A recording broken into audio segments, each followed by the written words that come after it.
Well, here we are, guys. And give it just a minute in case anybody's just now catching on to what time it is. So it's just now noon, and I know, not everybody can get away at noon. So I'll just kind of sit here and noodle around for a minute and give the people that are planning on jumping on a chance to do that.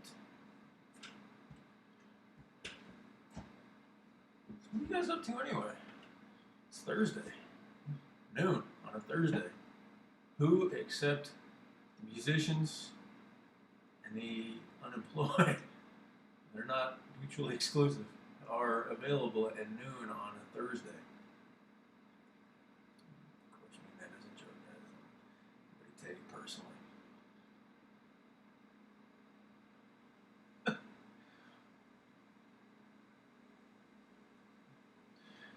So, anyway, I want to point out the chat, man. I absolutely want to interact with you guys. I really, really do, and we do that when you guys post things in the chat, and I can respond to it. But you got to be a subscriber to post to the chat. I'm not gonna, spam you guys or whatever could happen with that. All it means is that you guys will know what I'm up to. So, definitely jump on board with that.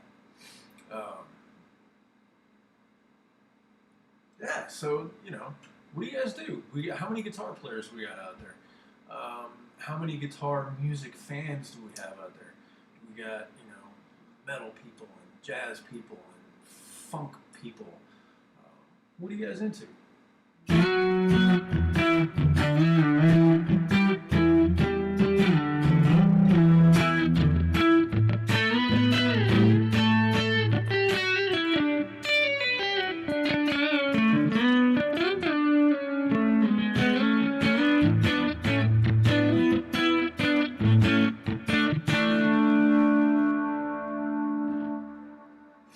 I love this clean sound.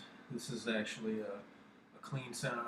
I use a Kemper, and this is a profiled Carvin Legacy 3. It's a freaking stunning amplifier as far as the clean tone, and even for that matter, the rhythm tone.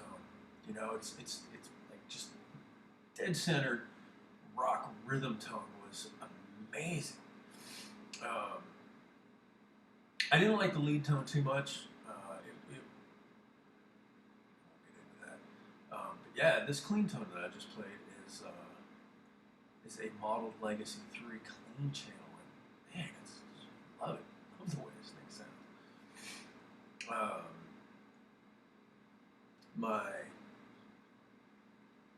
regular rock rhythm tone is actually a modeled sewer amp.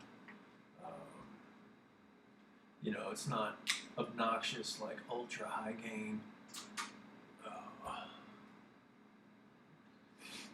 Just a good middle of the road rhythm channel for playing hard rock.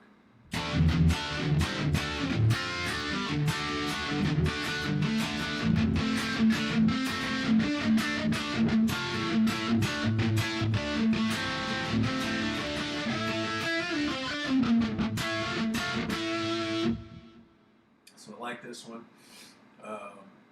and again, that's a sewer. Of course, we gotta have the heavy stuff. I'm not really a metal player anymore, but I do like the occasional, heavy stuff. And Dimebag's tone was iconic. How many guitar players can you say? Anyway, you guys know what I'm getting at. So this one's a modeled Mark III Mesa. And this thing's ridiculous too.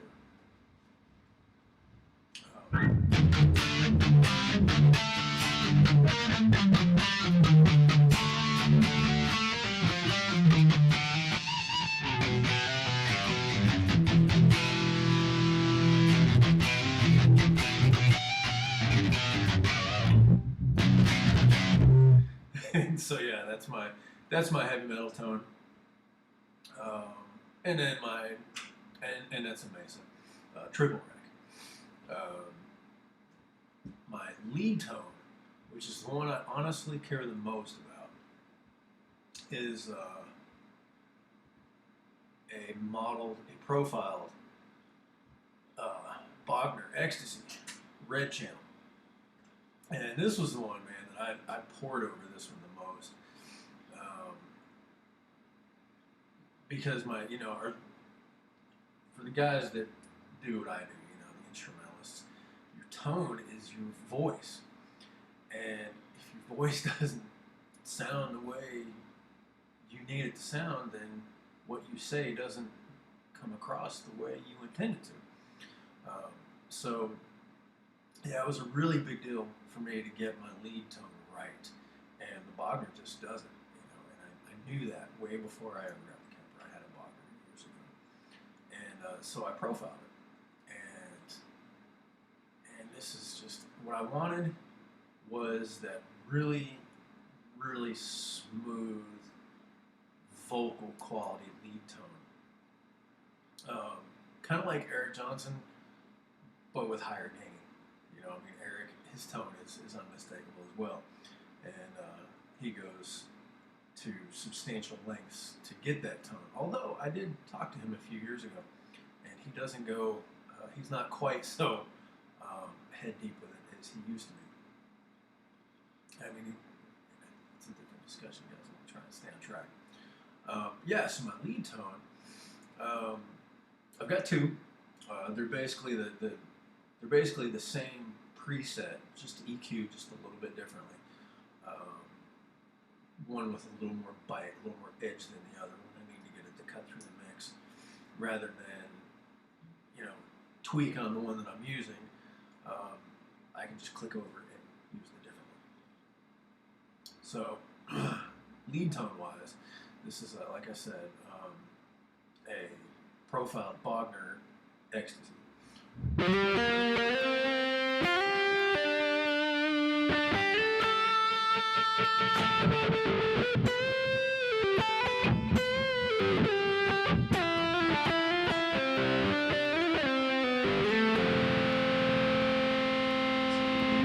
Here it's got that really strong mid-range to it. And you guitar players out there, don't be afraid to dial up a little bit of mid-tone in your sound, man. That's where all the character sits. You cut out all the mid-tone, you cut out basically everything, from here, you cut out everything between there.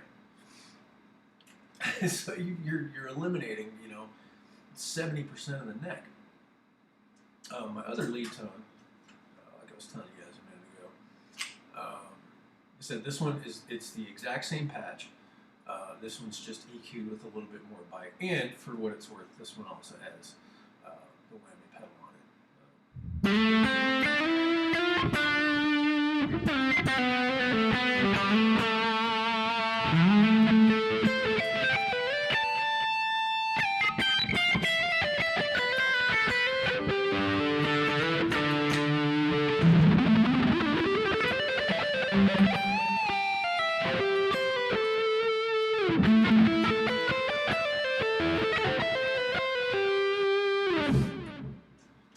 All right.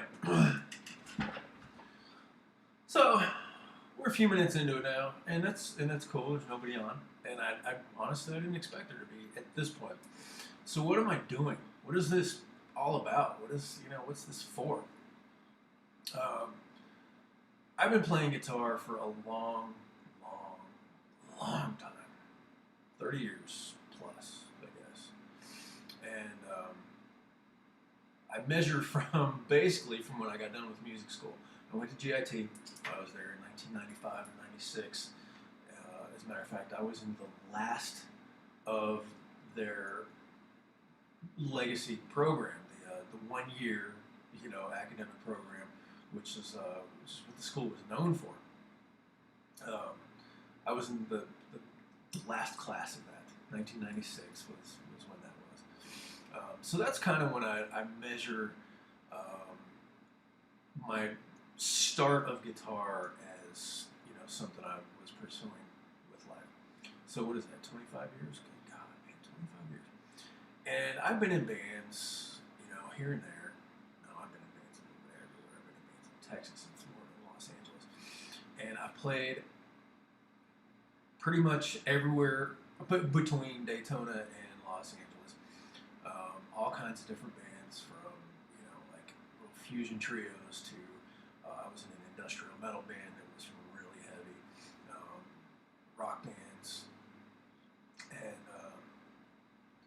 it's one thing being a guitar player in a rock band. You play a riff, play another riff, play a solo, put your hand up when it's over, and then you go back to the original riff and you're kind of done. But given that my biggest influence, the guy that made me want to do this on the level that I do, was Joe Satriani, and of course, a bunch of the other instrumental guys ended up working their way into it. But Joe was the guy that made me realize that the guitar could do something very special. And so all this time, that I've played in bands, I've always wanted to be an instrumentalist. And I've always written things that were sort of suited to an instrumental situation that didn't really go with a band. They were either too busy, or there was just whatever. The vocalist gets upset when the parts are too busy. I'm kidding. There are some fantastic vocalists out there that you guys get it. So over the years, I have accumulated all these songs that I've been working on, and some of them I've finished, and some of them are almost done, some of them are just ideas. The fact of the matter is, on my hard drive, I've got almost 200 songs that I have written as an instrumentalist that don't go with traditional band stuff. And a while back, I decided I was going to start, working on them, and I was like, oh yeah, man, I got so many songs, I could put together stuff, and and just start popping out EPs, man. And it didn't take me very long to realize that, holy crap, I have got way too much material. I don't even know where to start, because I have some just kind of straight ahead rock tunes, kind of traditional instrumental guitar rock tunes. I've got some really heavy stuff. I have some jazzier stuff. I've got some really funky stuff, because I love funk music, man. And I was just like scratching my head, going, where do I even start? Seriously, how do I do this? How do I even? Where do I, put the pin to have a starting place? And I reached out to a couple of people, and I don't want to name drop, but I reached out to some guys I have a lot of respect for in the music business, and they were like, yeah, absolutely, man. We can just sift through it, find out the ones that work, the ones that you want to piece together, and we can make an album. That costs a lot. Studio time is pretty expensive as it is, when you're paying for studio time, and you're also paying somebody $1,000 a day to come in and produce, it's like, man, that's a lot. And so I went back to want to do it all myself, because I do that. I do everything myself, and it's not the way it has to be for me. I'm definitely not, like an anybody kind of guy. I would much rather have a full band, and I honestly think if I had a whole band, all this stuff would come out a little bit more naturally. But it's just not the way it is at this point. So I use Easy Drummer 2. Really, really great drummer software. It's not a drum machine. It's way better. From Tune Track, this is people that make it. I have that, and I've got I have it right here in front of me. I got a little keyboard, and with some all the sampler stuff for that, so I get pianos and keyboards and strings and all whatever. And I use some loops. I've got some really cool bass loops. I play bass.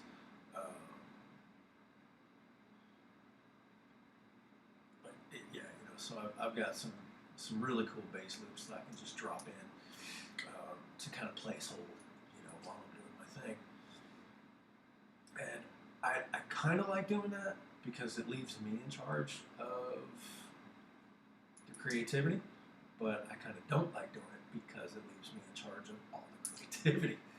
And so I get so overwhelmed, it's like I end up with a 2.5 hour long song, that takes every twist and turn. So what I'm doing, what this is all about, why I'm starting this, why I'm on here rambling off to you guys is I want you, my friends and my fans and the people that support and are interested in what I do to have some say in the things that come out. So I thought, what an awesome sort of process it would be to present to you guys, just for instance, a song. It says, hey, you know what, this song, one that I've got that I'm really anxious to record, a song called Nothing to Prove. And I can be like, hey guys, check this out. This is a song called Nothing to Prove. It is one of the first instrumental guitar songs I ever started. And it's just straight ahead, just instrumental rock. Doesn't have to necessarily mean anything. It's just about the absolute bliss of picking up a guitar and playing some rock music on it and how that feels. It's not, to show off all these crazy techniques that I've learned all the years, or whatever. You guys get it. And so I can give you guys what I've already got, and as I'm playing along and I play through the verse, for instance, and then I can say, hey, all right, everybody, time for a vote. What do you think the chorus should do? Should the chorus ramp up and blow out and take our character arc through the roof, or is the chorus better suited to maybe kind of take the song and mellow it out a little bit for 8 bars, 16 bars, however many it's going to be, and then ramp it back up to the verse, and then just totally blow it out with the solo. But you guys will absolutely have a say in that. That's what I'm asking for. I mean, a lot of times we're going to be able to do that in real time. You guys just put it on the chat. Be like, hey, try this, and you'll see it. I'll have it right here on the screen. Let's see. All right, hopefully you guys see the cursor moving over. But we can literally like this. And you guys will see it. You guys will see in real time. I will be implementing your suggestions and making the songs come to life basically as you guys watch. And when they're done, you all will have contributed to the completion of the tune. And I think that's really awesome. I'm really grateful to to have fans and people that are interested in what I do, that want to be a part of it. And it won't be exclusively old stuff. Sometimes I'll put up a post on Patreon and be like, hey guys, let's write a new song this week, and what do you want the song to be about?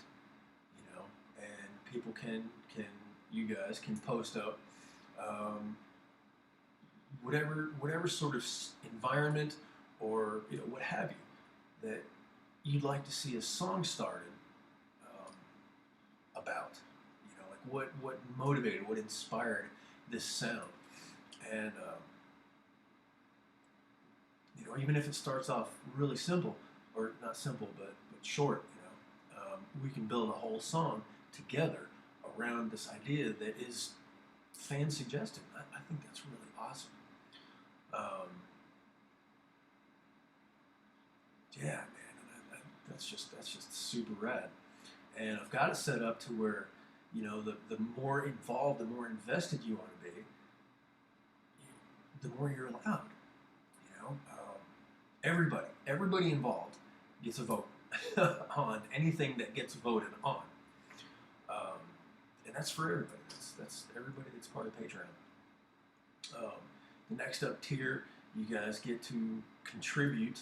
You know, if there's something that I'm working on, and maybe I'm not sure where the song needs to go next because I see it going in 3 or 4 directions.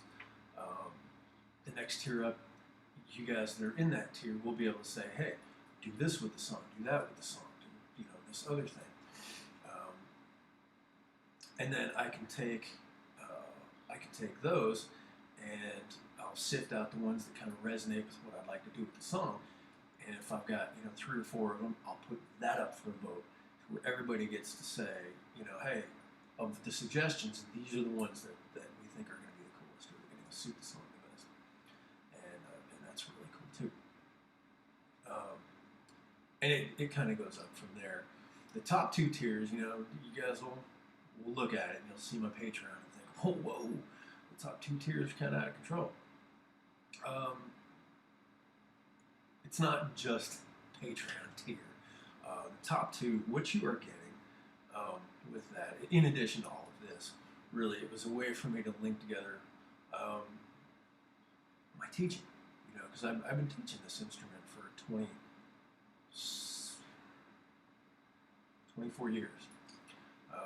And I've got a lot of private students that do really, really well.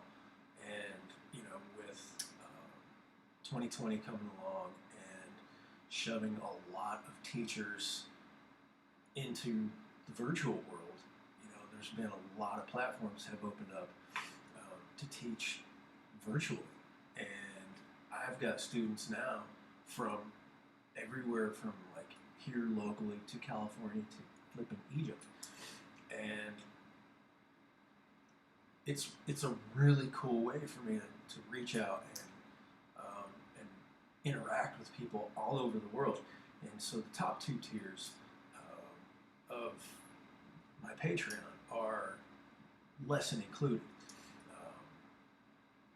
One is a half-hour investment. And the top tier is kind of my meat and potatoes. It's the hour-long weekly private lesson. And as a matter of fact, I think all of my students do that. I don't think I've got any half-hour students at this point because everybody tends to do, adults and people that are a little more dedicated tend to do better with an hour. But that's what those 2 top tiers are. So, all the stuff that everybody else gets, plus you get lessons. And it's each one. And you guys will see. You guys look on my Patreon and you'll see. You either get a half hour or an hour every week of direct, literal, virtual lesson online with me, be it Zoom or Google Meet, whatever platform works best for the situation. And so yeah, man, I'm gonna kind of jam here for a second, just to entertain you guys. Do what I said I would. So let's get out of here.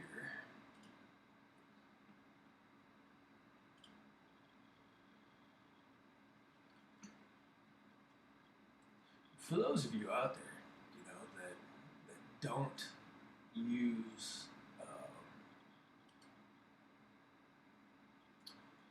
guitar jam tracks, or that think whatever way about them, man, they're really cool.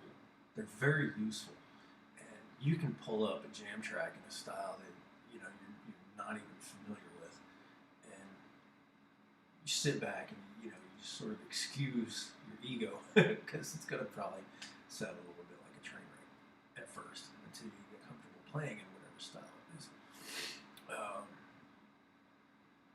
But they're really cool for sort of putting yourself on the spot and coming up with something that sounds good and is entertaining. So I'm going to do this one.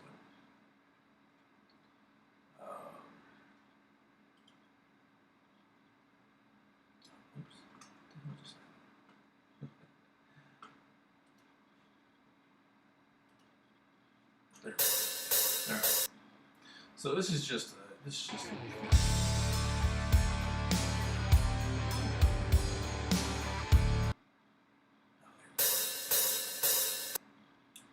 just a little jam in D minor, and I may not play through the whole thing. I mean, hell, it's long, but I'll play through a couple of parts and just see what we get.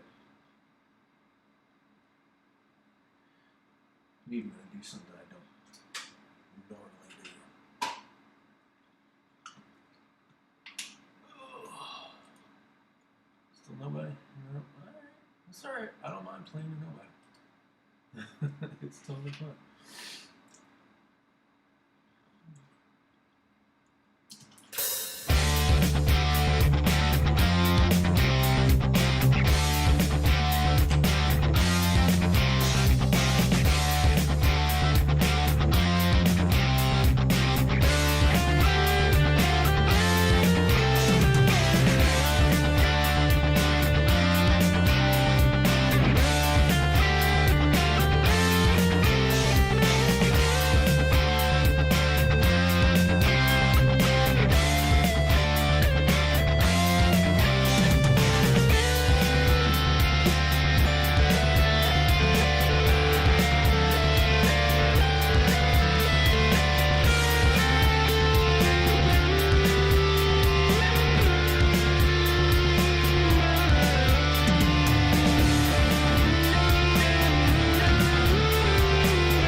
So anyway, that's just just a little.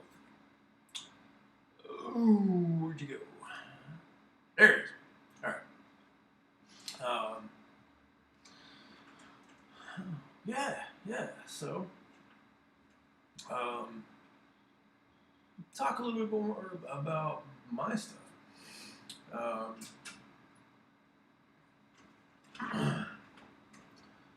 It'll be like what you guys just heard. That's kind of straight ahead. Instrumental rock. That's what that is. And sometimes that's what I play. Sometimes I like stuff that's a little more ethereal. If you do look on my Patreon, it's described as synesthetic snapshots of the world. And if you guys are not familiar, synesthesia, it's a real thing. But it's where people have like crossovers with their senses, where they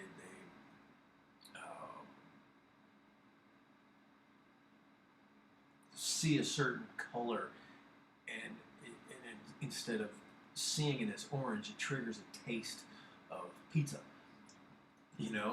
or if they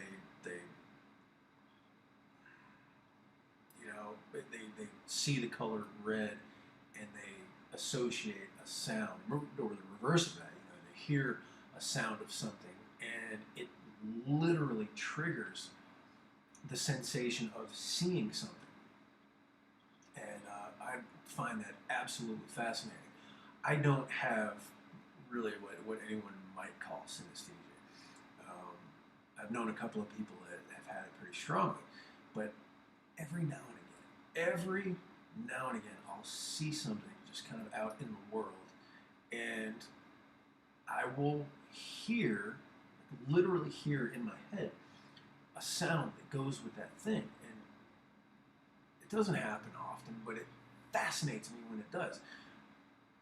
More importantly, though, more significantly, is it inspires me to recreate that.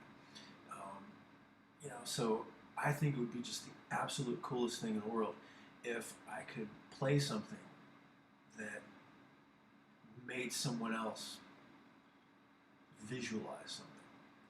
And the coolest thing too about instrumental stuff is it doesn't have to be what I see. It's awesome if it does, hey, right on, we're on the same page. But the beautiful thing about instrumental music is I'm not telling you guys what to hear or what to see or what to get out of it. You get what you need from it. You get whatever it says to you in whatever way it resonates with you. That's the beauty of instrumental music. It's very personal, and it tells you what you need, gives you what you need instead of me telling you what you're supposed to get out of it. Sometimes that's a big part of what I do, and an example of that is like if we go over, like, here's my clean tone, right?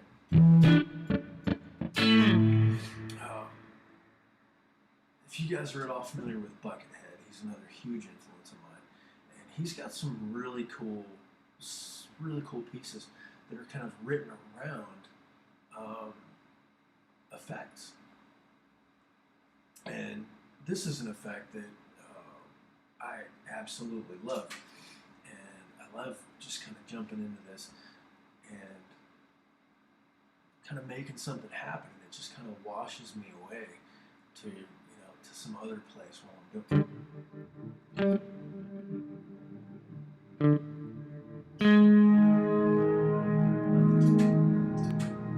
this one. Yeah. So one note out of me gives me that, and with just a little bit of influence in the rhythm and the note movement, you get some really cool stuff that comes out of this.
And see, that whole time I was sort of lost in that wash of notes, and that's really cool.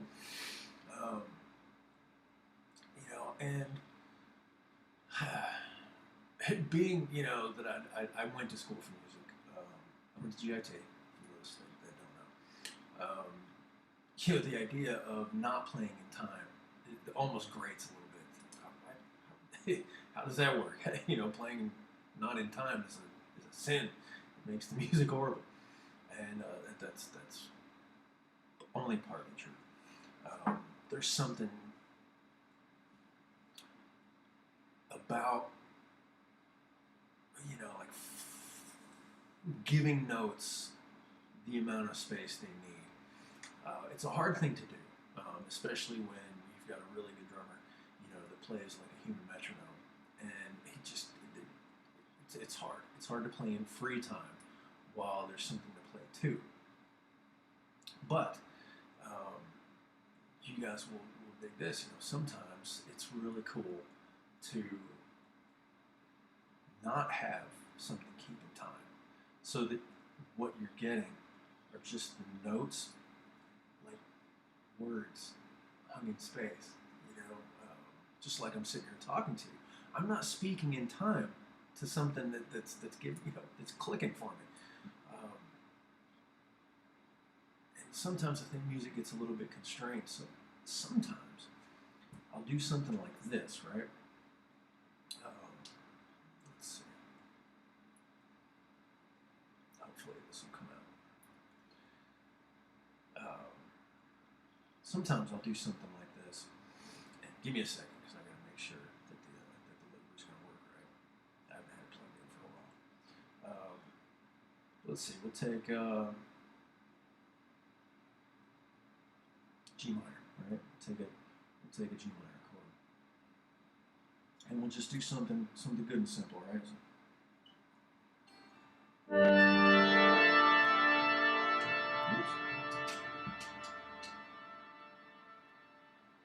Turn that delay off and do something.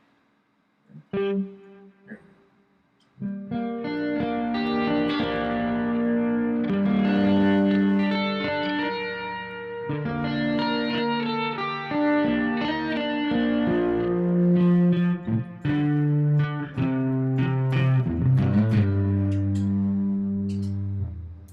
Okay. It's nothing particularly terrifying or fancy about that. So let's all right.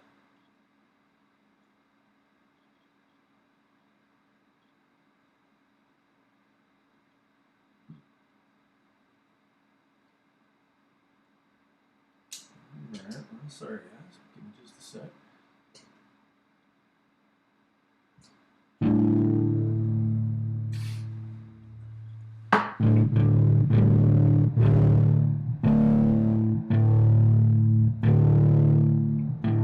There we go. There's some settings here that facilitate me being able to play over a looper without getting feedback from the channel that the looper's on. So, one more time. All right? So, here we go.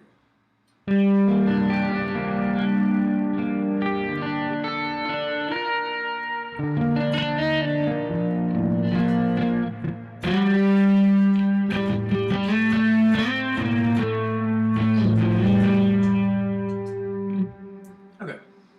Again, not trying to write the next, Grammy piece. Okay. So now it's going.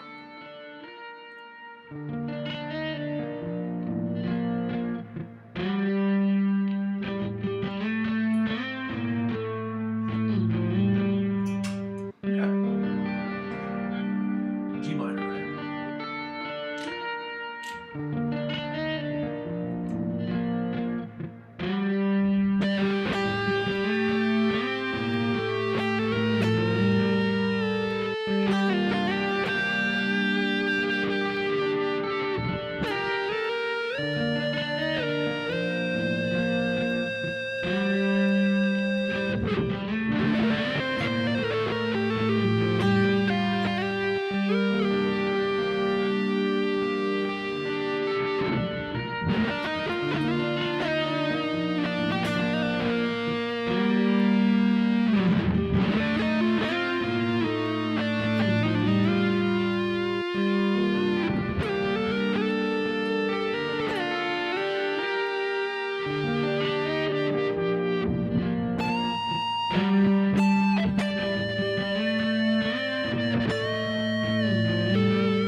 So, that was completely free time, and I love that. Oh my goodness, especially when I get some pad sounds, just kind of atmospheric stuff going in the background, and I can really just sort of latch onto the sound of what the notes are actually saying instead of trying to cram it into this much space. Hey, you got to say what you got to say here. Sometimes that's cool, right? And I'm known to be a little wordy sometimes. So giving myself parameters is definitely a good thing sometimes. But man, there are times when it's just the only way to let it out is to have no boundaries at all. And I know that's kind of the thing. Oh, it's music. There's no boundaries anyway. Right. But when you're not playing in time or when you're not playing the proper key,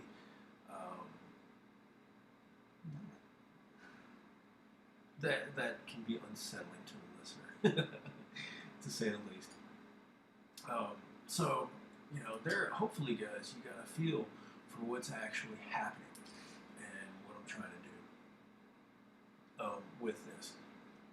My Patreon link is down in the description, you guys. Please, please, please, please, if you're interested at all, if you like what I do and you're interested in being a part of it, then by all means, I'm inviting all of you guys to be a part of this. I want your input.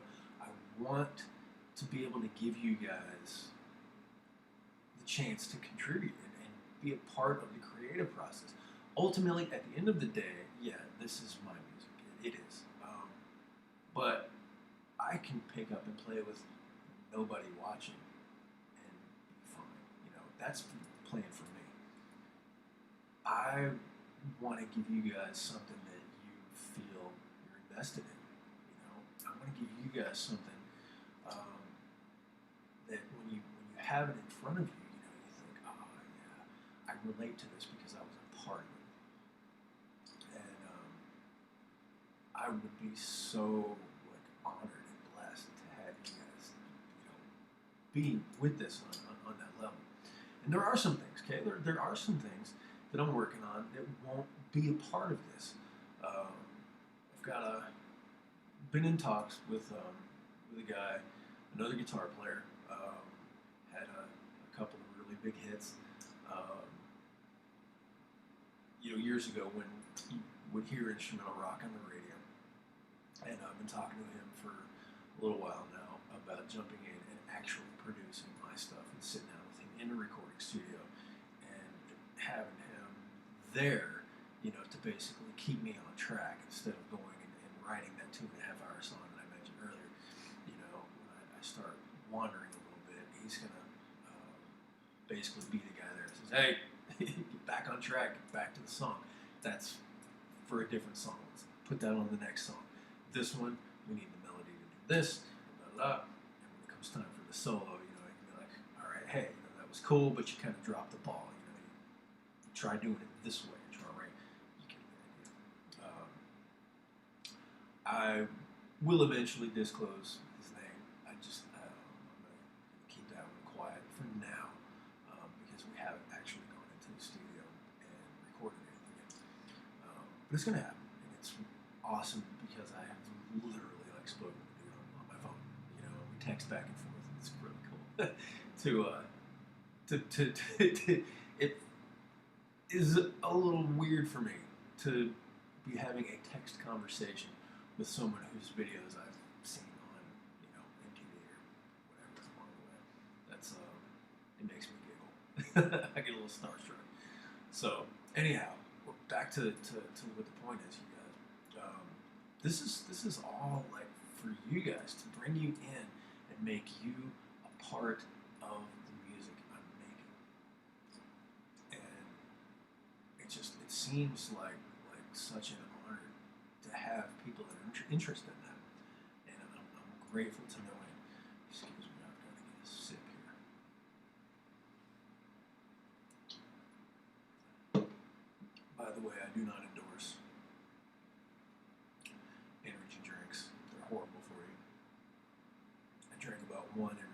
2 months, and that one was an impulse buy today at the grocery store because I was buying allergy medicine. Good God, the wind came up and my allergies rocking my world. So yeah.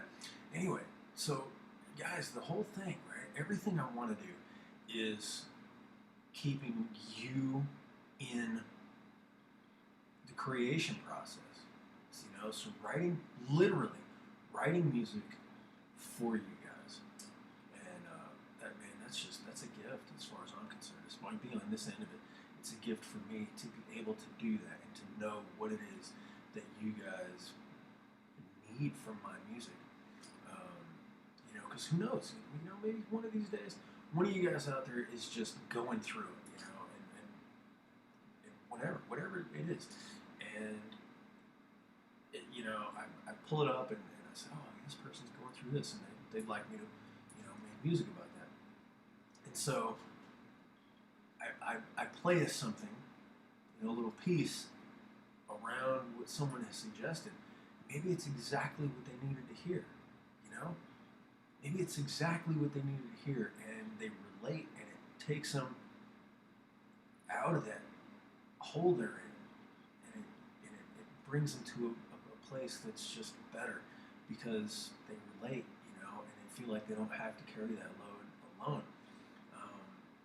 And it could be the opposite of that, Maybe somebody just had an absolutely remarkable day, and they said, hey, you know what? Check out this awesome thing that happened to me. Can you make a piece of music that reflects that? And so, I sit down and I come up with a sound that makes that, that environment, that situation. And now it's tangible. And they can go back to that anytime they listen to that piece, and they can remember, oh yeah, that day was awesome. I remember that. And, maybe somebody else hears that piece, and it resonates with them in the same way. And they're like, oh, this is awesome. This totally made my day. This, you get it, okay? You guys get it. I'm going to be doing this at the very least once a week, okay? I will probably be on much more than that. You guys can come and go as you please. Once a week, once a month, 3 times a week, however often I do this, you guys are all invited to be a part of it every time I do it. But as it picks up, it's going to move to Patreon only. Okay? And again, you guys would, I think the opening tier is like $3. $3 a month, Nobody's paying rent or mortgage or car payment on $3 a month,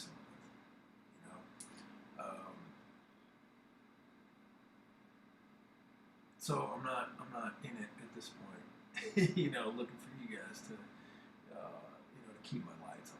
That's covered for now. But I want the people that are following this. I would like to know that you guys are really sort of, that I'm doing something worth your attention. That's what it means to me. Music has gotten in a really unfortunate place. I can say that in the last 10 years, 15 years maybe. And, musicians are really getting the money end of the stick. And,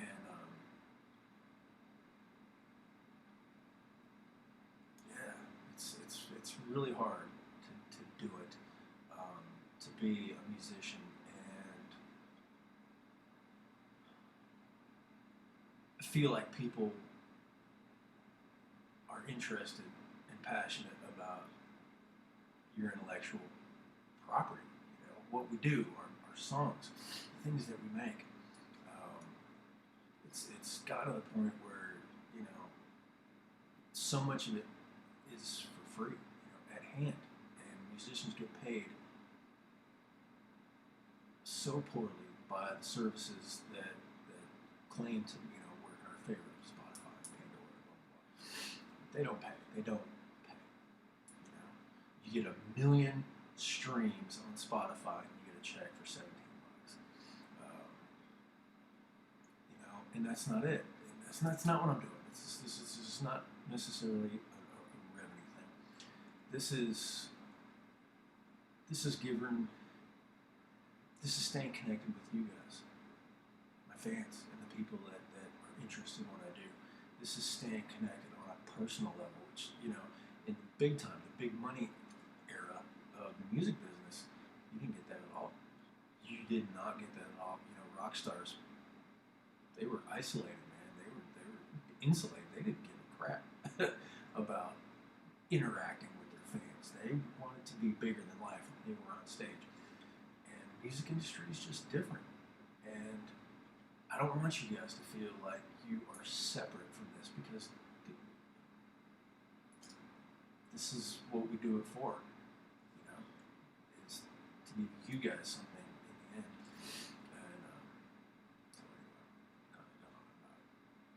And it's been a while. Okay, where we at? About an hour. Some of these will be really long. I may sit and stream all day if I'm working on something really cool. Some of them will be, short. If I've just got something to say, hey guys, check this out. Here's the song, and I'll play it. Here's a couple of options of where it could go, blah, blah, and vote on it, and that'll be it. But it's always going to be live. It's always going to be live, and I want it live because live is true, And for you guys to come along and, are new to me and what I do, maybe you found out about me from Instagram or what have you. There are a lot of great players on Instagram. There are a ton of absolutely remarkable guitar players on Instagram. But here's something that I want to bring up before we call it a day. What you see on Instagram, and stuff that's polished is, I don't want to say it's not true, because it's 100% true. Except the ones that aren't, we're not going to talk about that. But there's a lot of times, man, no matter how fantastic somebody is, they don't always get their best in one take or the first take, right? So what you're seeing on Instagram, or what you're seeing on other YouTube videos that aren't live, is potentially 15, 20, 30 takes, half a day of working on 30 seconds worth of music before that artist gets it the way they want it and puts it in front of you. I like being live because live is, man, there's a realness to it. There's a depth and kind of an earthiness to it, and it's an authenticity that just doesn't come from anywhere else. And so you guys get to see what happens, in real time. And yeah, I may have a great idea that's really resonating and it's got a great vibe. And I'm playing through it, and everything's going great. And then just in that split second, I lose focus, or I lose vibe, or I lose the zone, whatever you call it, and I hit that clam. It's just the most awful note. Well, you know what? It happens. And it happens to everyone. The best of the best of the best of world-class musicians get things wrong. It happens. And to me, that's what's real. What's going to end up coming out, on the albums, that's going to be, polished up and appropriately, recorded. But the stuff that you guys get to watch live is as real as it gets, which is kind of cool. When you guys see me over here clamming it up for, 15 takes, and then finally nail it. Just the hair standing up in my arms, just thinking about that. You guys will get to watch that, and that's all part of it. part of being involved. And yeah, well, guys, that's what I got. Thank you so very much for your participation. I'm grateful from the bottom of my heart that you guys are interested enough to be involved in this, and I'm really looking forward to seeing what comes of it. And the more people that are involved, the more depth there will be to the color of music that comes out, and I'm really looking forward to it. So you guys, thank you so very, very much.